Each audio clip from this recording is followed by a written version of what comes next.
খুচরা পর্যায়ে বিদ্যুতের দাম 15 থেকে 29% পর্যন্ত বাড়াতে এপ্রিলের শুরুতে বিইআরসিকে প্রস্তাব দিয়েছে পিডিবি সহ 6টি বিদ্যুৎ বিতরণ কোম্পানি, যেখানে রেহাই পায়নি স্বল্প আয়ের পরিবার, সেচ প্রকল্প ও দাতব্য প্রতিষ্ঠান সহ বিভিন্ন পর্যায়ের গ্রাহক।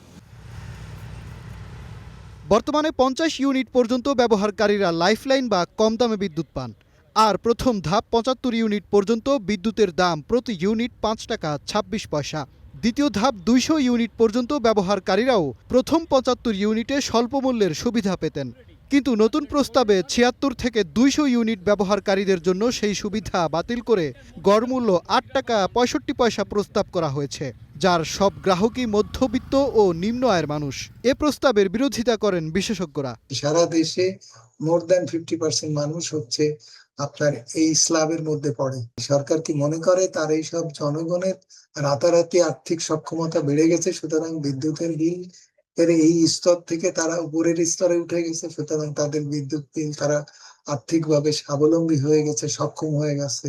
পিডিবির প্রস্তাব অনুযায়ী কৃষি সেচ প্রকল্পে দাম বাড়বে 28.5%, আর শিক্ষা, ধর্মীয় ও দাতব্য প্রতিষ্ঠান এবং হাসপাতালে বাড়বে প্রায় 20%।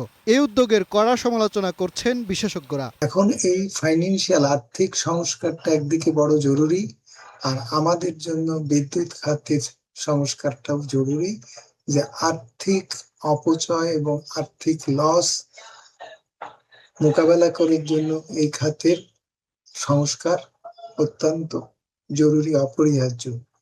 গত 1.5 মাসে দফায় দফায় বেড়েছে জ্বালানি তেল ও এলপিজির দাম। এ অবস্থায় বিদ্যুতের দাম বাড়লে জীবনযাত্রায় বাড়তি চাপ বাড়বে বলছেন বিশেষজ্ঞরা। মাজহার মাহবুব, স্টার নিউজ, ঢাকা।